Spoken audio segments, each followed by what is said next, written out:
you able to stand out and be the one that was finally standing at the end? Because I was the first one to stand up, and there was only one Roxanne Shante. And I think people thought that because I had made the very first response record to UTFO's Roxanne, and it was a freestyle. So because it was a freestyle, it only took me 6 minutes to do it. And I went right back to doing my laundry. I wasn't focused on, I'm getting ready to make records, because at the time I was just a well-known battle rapper, and I was already making money just going around doing different battles. I never knew what the industry was, or making records, or this is how you structure a show and all of these things. No, I just knew that you show up, you show out, you collect your money, and you leave. Right. What did UTFO say when they heard that song? And when was the first time that you actually spoke about it with them? And what was that conversation about? The first conversation I might have had with them might have been maybe in 85 or 86. And it was like, okay, look, it was like, yeah, but you know what? We had our own Roxanne. And I was like, all right, so bring her. You know, you have a bringer. You know, next show I'll see y'all. Right. You know, and what happened with that? They really did not want to do shows with me. They didn't want to perform. So now me and Kango today are good friends. So it's different. We now, you know, we go from enemies to friends. So you're kind of like frenemies now. So we're in a great position. But he said that the reason why they were so upset, because they were always so angry. Like, I show up because, you know, I'm all smiles. I'm like, yeah, all right, well, you know, what time do I go on? I'm eating food. I'm laughing. I'm giggling. I see everybody preparing for their show, changing clothes. Like, I didn't even used to change clothes for my show. Whatever I wore during the day, if that happened to be what I had on, I wore that on stage, did my job, and left. I never really took it like how everybody, I guess I was never bit by the bug. Mm-hmm. So when everybody said they started having their own Roxannes, it didn't bother me. The only thing I would ask is that, look, if you're supposed to be on stage for a certain amount of time, if you don't get off stage at that time, I'm coming on stage with you. And you're not going to like that. So don't try to do no extra dances. Don't throw no extra fucking songs in there. Don't do any of that. You know what I mean? None of that. So with a whole, you were literally like thugging people, like coming on in the middle of their shit, like, I'm Roxanne. Like you like literally coming on in the middle of people's shit. Yeah. Now that I think about it, yep. And with Biz. Who did that happen to? Huh? Mostly everyone that I toured with, if they went too far. And the thing about it also is that I had Biz. And when you have Biz Marquis, which is one of the greatest beatboxers ever, my shit wasn't electric. So I can unplug your shit. You can't go no further. Right. You know, all I need is Biz. All Biz needed was a drink of water. So tell me a time that you had to hop on stage when somebody kind of disrespected. I'm not going to say that I hopped on stage because they were disrespectful, but I hopped on stage because they was taking too long. And that was New Edition in Philly. And I came out in the middle of their show. And what? So now you got them doing all these steps, and now you just hop out there in the middle. What did they say? Did Ralph Tresvant say, what the fuck? Did Mike Bivens say, Bobby, what happened? They looked and they just started laughing like, oh, she came out here, and, you know, they was in the middle of doing their little steps. And I was like, yeah, well, my name is Roxanne. Don't you know? And we about to start this fucking show. And so the crowd just went crazy. And did they walk off? Did they walk off, or did they stay on there with you? No, they danced off. So they just danced, they just shuffled on and just shuffled on out the way like that. Yeah, kind of. Yeah, I like the way you did that. No, but that's what it is. How old were you when that record came out? 14. Okay, so now you're a 14-year-old kid.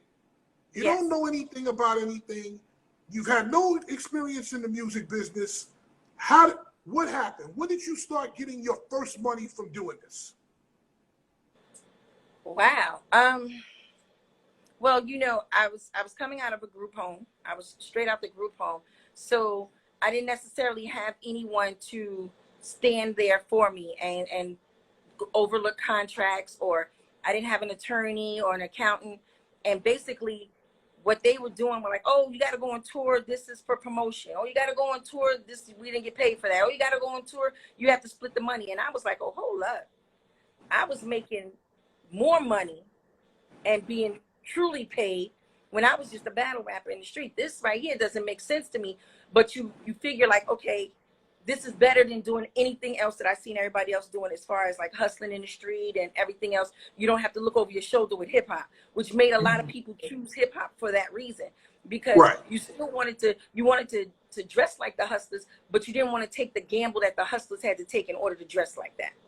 And they didn't. I had a horrible contract, and we call it a slave track. I had a horrible slave track, and after a while, it just wasn't for me because I couldn't take it. Like, there's a big difference from being from the industry and being from in the street, and they don't have the same rules whatsoever.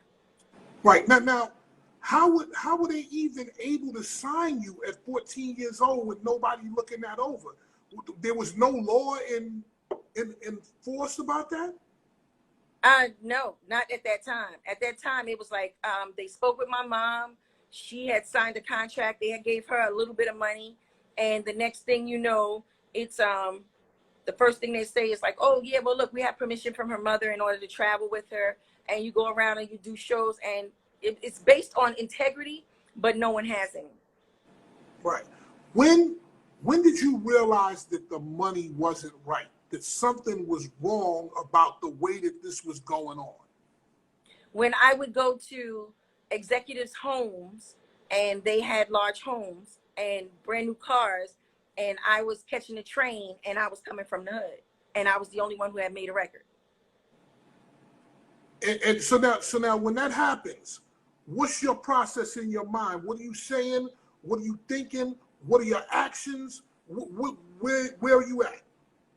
Well, honestly, I'm saying to myself, like, okay, you know what? Something is not right here, because if I'm the only one doing shows and making records, how is everybody else living so well? And I'm not. And then I realized it was because I was underage. They used that as an excuse.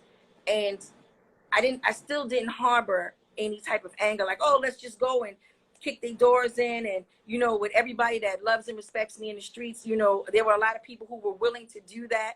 But I just felt like it was just easier for me to just walk away, because ill-gotten gains are never kept. And who's to say what that money would have happened to me had they paid me that money? You know, I look back now on a lot of people with drug habits, and, you know, they had the big home then, but they have a small home now. I have a big home now and had a small home then. So right. Sometimes it's just the fact of how the universe balances itself out. Everything happens for a reason. You never had any bad feelings towards anybody that took advantage of you when it came to the music industry? You just completely walked away? I did. Honestly, I did.